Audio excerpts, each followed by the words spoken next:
ஆண்டவராகிய இயேசு கிறிஸ்துவின் இனிய நாமத்திலே உங்கள் யாவரையும் நான் வாழ்த்துகிறேன். இந்த நாளிலும் கூட உபாகமம் 10வது அதிகாரம் 12வது 13வது வசனத்தை மையப்படுத்தி நாம் சில காரியங்களை நாம் சிந்திக்கப் போகிறோம். உபாகமம் 10, 12, 13 இந்த வசனங்களை நான் வாசிக்கிறேன் பாருங்க. இப்பொழுதும் இஸ்ரவேலே, நீ உன் தேவனாகிய கர்த்தருக்கு பயந்து அவர் வழிகளிலெல்லாம் நடந்து அவரிடத்தில் அன்பு கூர்ந்து உன் முழு இருதயத்தோடும் உன் முழு ஆத்மாவோடும் உன் தேவனாகிய கர்த்தரை சேவித்து நான் இன்று உனக்கு கற்பிக்கிற கர்த்தருடைய கற்பனைகளையும் அவருடைய கட்டளைகளையும் உனக்கு நன்மை உண்டாகும்படி கை கொள்ள வேண்டும் என்பதையே அல்லாமல் வேறு எதை உன் தேவனாகிய கர்த்தர் உன்னிடத்தில் கேட்கிறார். இந்த 2 வசனங்களும் அருமையான தேவனுடைய தாசனாகிய மோசையின் மூலமாக சொல்லப்பட்டிருக்கிற அற்புதமான வழி நடத்துதலை கொடுக்கக்கூடிய வசனங்கள். இதில் அந்த அருமையான 13வது வசனத்தை பாருங்க. வேறு எதை உன் தேவனாகிய கர்த்தர் உன்னிடத்தில் கேட்கிறார்.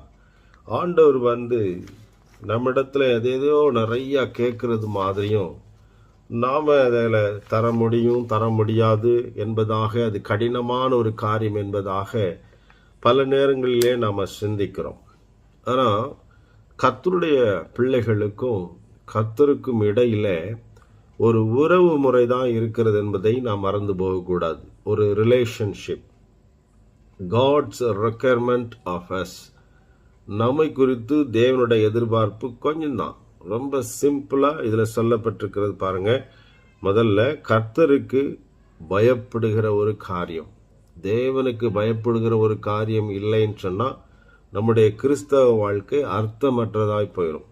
ஆபிரகாமை கூட ஆண்டவர் சோதித்து பார்க்கும் பொழுது, நீ இப்பொழுது தேவனுக்கு பயந்தவனாயிருக்கிறாய் என்று சொல்லி, அறிந்திருக்கிறேன் என்று சொல்லி அவன் கர்த்தருக்கு பயப்படுகிற காரியத்தை அவர் செக் பண்றார் பாருங்க. அடுத்ததாக அவர் காட்டுகிற அவருடைய வழிகளிலெல்லாம் நடக்கிற ஒரு அனுபவம், அது ரொம்ப முக்கியம். நாம் அவருக்கு பயந்தா மாத்திரம் பத்தாது, அவருடைய வழிகளில் நாம் நடக்க வேண்டும்.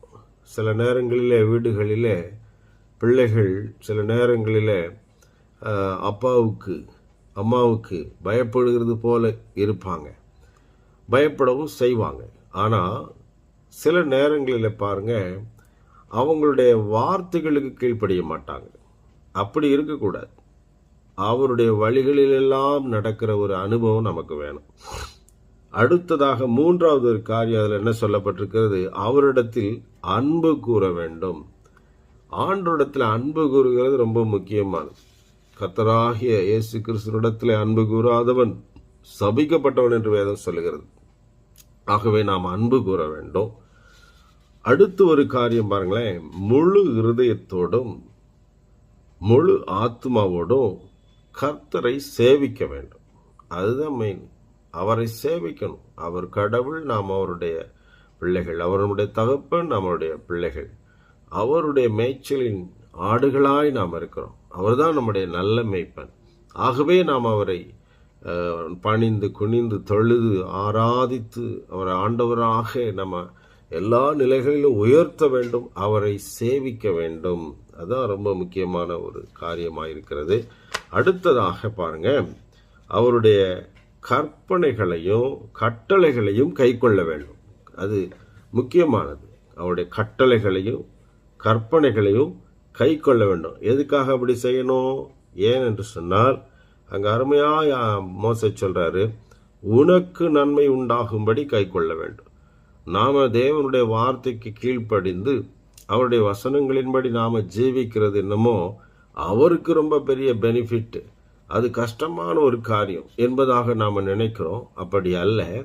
கடவுளுடைய காரியங்கள் எல்லாவற்றையும் நீங்கள் நல்லா கவனித்து பார்ப்பீர்கள் என்று சொன்னால், வேத வசனங்களை நீங்கள் ஆராயும் பொழுதும் தியானிக்கும் பொழுதும் வாசிக்கும் பொழுதும் நீங்கள் நல்ல கூர்ந்து கவனித்தா ஆண்டவர் சொல்லுகிற எல்லா காரியங்களுமே நம்முடைய வாழ்க்கைக்கு நன்மையை கொண்டு வருகிறதா இருக்கும் என்பதை நம்ம மறந்து போகக்கூடாது. உதாரணத்துக்கு நம்ம நல்ல ஸ்தோத்தரிக்கிறோம்னு வைங்களேன், ஆண்டவரே, நம்முடைய சிந்தை கிறிஸ்துவின் சிந்தையை போல மாறும்.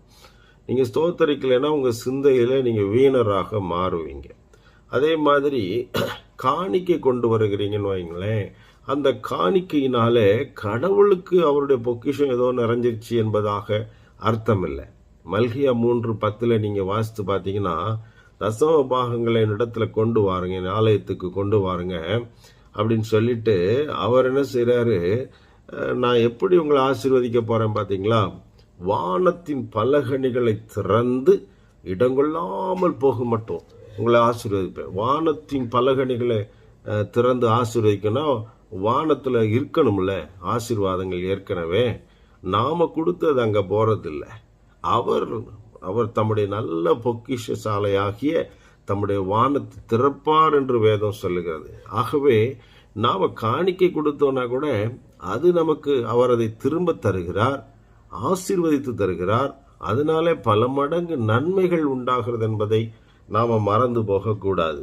இப்படித்தான் கர்த்தர் காட்டுகிற வழிகள் எல்லாம், அவருடைய வழி நடத்துதல்கள் எல்லாமே அவருடைய பிள்ளைகளாகிய நமக்கு தான் அது மிகுந்த ஆசீர்வாதமாகவும் பெனிஃபிட் உள்ளதாகவும் இருக்கிறது என்பதை மறந்து போகக்கூடாது. உனக்கு நன்மை உண்டாகும்படி, இதுதான் ரொம்ப முக்கியமானது, உனக்கு நன்மை உண்டாகும்படி.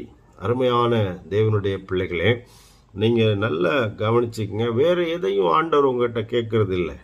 அவர் எதை கேட்டார், இவ்வளோதான். அவருக்கு பயப்படணும், அவருடைய வழிகளில் நடக்கணும், அவர் மீது அன்பு செலுத்தணும், அவரை நல்ல சேவிக்கணும், முழு இருதயத்தோடு முழு ஆத்மாவோடு அவரை சேவிக்க வேண்டும். முக்கியமாக கற்பனைகளையும் கட்டளைகளையும் கை கொள்ள வேண்டும். எதற்காக? இவைகளெல்லாம் நம்ம செய்யும் பொழுது நமக்கு நன்மை உண்டாகும் என்பதை நாம் மறந்து போகக்கூடாது. இவைகளை தான் புதிய ஏற்பாட்டிலும் நீங்கள் பார்க்க முடியும். ஆண்டவர் நேற்று மீண்டும் என்று மாறாதவர். பழைய ஏற்பாட்டில் ஒரு மாதிரி, புதிய ஏற்பாட்டில் ஒரு மாதிரி, அவர் அப்படியே தான் இருக்கிறார். இந்த காலகட்டத்திற்கு ஏற்ப இயேசு கிறிஸ்துடைய வருகைக்கு அடுத்து ஆண்டவருடைய விருப்பம் என்ன, ஒரு மனிதனை குறித்து, ஒரு தேவ பிள்ளையை குறித்து அப்படின்னா இதே தான். அவருக்கு பயந்து நடக்க வேண்டும், அவருடைய வழிகளில் நடக்க வேண்டும், அவரிடத்தில் அன்பு கூற வேண்டும், அவரை கர்த்தரை முழு மனதோடும் முழு ஆத்மாவோடும் அவரை சேவிக்க வேண்டும். பின்பு என்ன, யோவான் 14வது அதிகாரத்தை வாசித்து பார்த்தீங்கன்னா, அவருடைய கற்பனைகளையும் கட்டளைகளையும் கை கொள்ளும் பொழுது என்ன நடக்கிறது? ஆண்டவர் பிரியமாயிருக்கிறார்.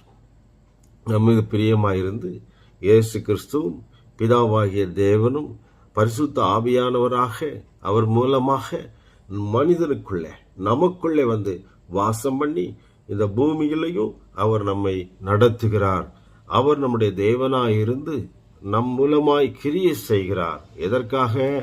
அதற்கு பிறகு வருகிற நித்திய வாழ்க்கையில நாம் அவரோடு கூட இருக்க வேண்டும் என்பதற்காக.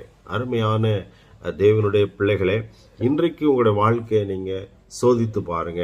கர்த்தருக்கு பயப்படுகிறீர்களா? அப்படின்னா வேதம் சொல்லுகிறது, நீங்க கர்த்தருக்கு கீழ்ப்படுகிறவர்களாக இருப்பீங்க. கர்த்தருக்கு கீழ்ப்படிந்திருந்தீங்கன்னு சொன்னா நீங்க பிசாசுக்கு எதிர்த்து நிற்பீங்க. தேவனுக்கு பயந்திருப்பீங்கன்னு சொன்னா வேற எதுக்குமே நீங்க பயப்பட மாட்டீங்க. ஆகவேதான் தேவனுடைய மனிதர்கள் வேத புத்தகத்தில் வாசிச்சு பார்த்தீங்கன்னா அவங்க கடவுளுக்கு மட்டுமே பயப்படுறவர்களாக இருந்தாங்க. சாத்ராக், மேஷாக், ஆபேத்நேகோவை எடுத்துக்கொள்ளுங்க. அவங்களுக்கு முன்னாடி ஒரு பெரிய பிரச்சனை வந்துருச்சு. இந்த பொற்சிலையை பணிந்து கொண்டே ஆகணும், ராஜாவினுடைய கட்டளை மீறினால் ஒரு பெரிய ஒரு தண்டனை, ஒரு பெரிய அக்னி சூளைக்குள்ளே தூக்கி போட்டுருவாங்க. இங்கே அவங்க என்ன சொல்லுகிறார்கள்?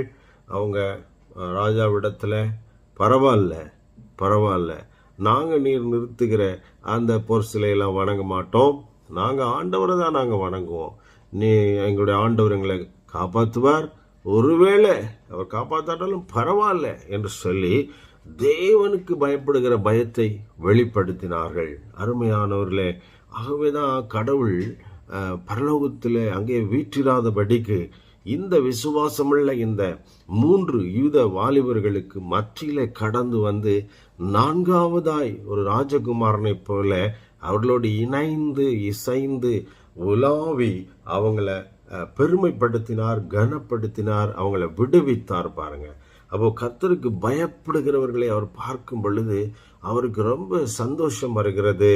அதுதான் அவரிடத்திலிருந்து ஆசீர்வாதங்களை கொண்டு வருகிறது. ஆகவே நம்ம மறந்து போகக்கூடாது. அடுத்து அவருடைய வழிகளில் நடக்க வேண்டும்.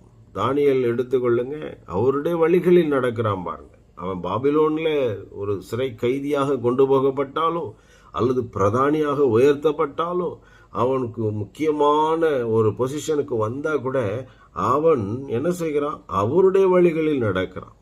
அவரிடத்தில் அன்பு கூறுகிறாங்க. அவரிடத்தில் அன்பு கூர்ந்ததுனால தான் இந்த வைராக்கியமா கர்த்தருக்கென்று நிற்கிறதை நம்ம பார்க்கிறோம். அது மாத்திரம் இல்லை பாருங்க, அவங்க ஆண்டவரையே சேவிக்கணும், வேற யாரையும் செய்ய முடியாது. பாருங்க, தானியேலுக்கு ஒரு பெரிய பிரச்சனை வருகிறது. நீ ஜெபம் பண்ணக்கூடாது, நீ எதுவாக இருந்தாலும் உங்க அரசங்கிட்ட தான் வந்து சொல்லணும், ராஜா கிட்ட தான் வந்து சொல்லணும். இப்படி ஒரு பிரச்சனை.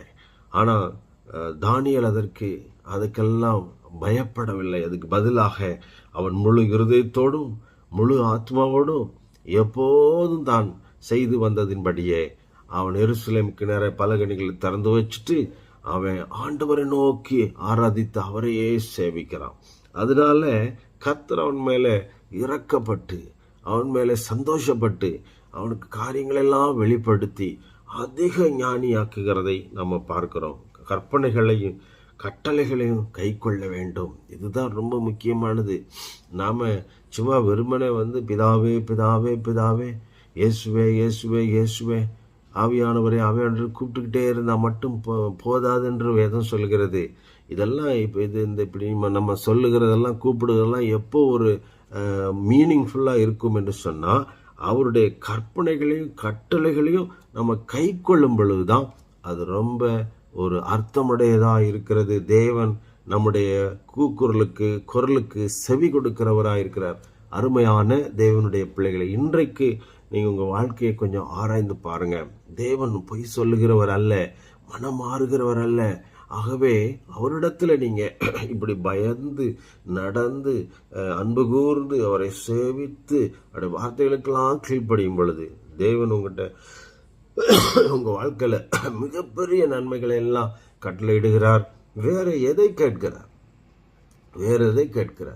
எல்லா வேதத்தில் சொல்லப்பட்ட எல்லா காரியங்களும் இதுக்குள்ளே அடங்கி இருக்கிறது.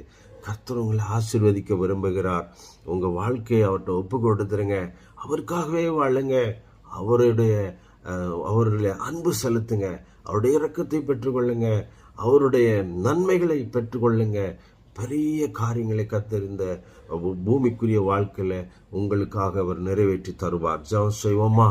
பரிசுத்தமுள்ள நல்ல பிதாவே, என்னோடு இணைந்து ஜெபிக்கிற இந்த அன்பான பிள்ளைகள் ஒவ்வொருடைய வாழ்க்கையிலும் அவர்கள் உமக்கு பயந்தவர்களாக, ஆண்டவரே உம்மோடு நெருங்கி உம்முடைய வழிகளில் நடக்கிறவர்களாக, உம்மிலே அன்பு செலுத்துவர்களாக, உண்மையே சேவிக்கிறவர்களாக, உம்முடைய வார்த்தைகளை ஆண்டவரே அவங்க என்னாலும் கை கொள்ளுகிறவர்களாக இருக்கும்படி அவங்களுக்கு உதவி செய்ய வேண்டும். எங்களுக்கு உதவி செய்ய வேண்டும். மாத்திரம் அல்ல, இவைகளெல்லாம் நாங்கள் செய்யும் பொழுது எங்களுக்கு அது மிகப்பெரிய நன்மையாக இருக்கிறது என்பதை நாங்கள் அறிந்திருக்கிறோம். ஆகவே எங்களுக்கு உதவி செய்தலும். பரிசுத்த ஆவியானவரே எங்களுக்கு உதவி செய்தரலும். ஒவ்வொருவரையும் ஆசீர்வதியும், குடும்பமாய் ஆசீர்வதியும், ஒவ்வொருடைய தேவைகளையும் சந்தியும், அற்புதம் செய்து மகிழ்ச்சிப்படுத்தும். கிருபைக்கு ஒப்பு கொடுத்து ஜெபிக்கிறோம் இயேசுவின் நாமத்தில் பிதாவே, ஆமேன். அன்பானவர்களே, நாம் ஆண்டவரிடத்திலே அற்புதமாய் நாம் ஜெபித்திருக்கிறோம். கர்த்தர் நம்மை அருமையாய் வழி நடத்திருக்கிறார். தொடர்ந்து வேத வசனத்தை நல்லா வாசிங்க. அதுதான் அவர் மேலே அன்பு செலுத்துகிறதுக்குரிய ஆரம்பமே. அவரை பற்றி நல்லா தெரிந்து கொள்ளும் பொழுது நல்லா அவர் மேலே அன்பு செலுத்தலாம். கர்த்தர் உங்களை அதிகமாய் ஆசீர்வதிப்பாராக. அவருடைய அன்பிற்கு நேராய் நடத்துவாராக. ஆமேன், ஆமேன்.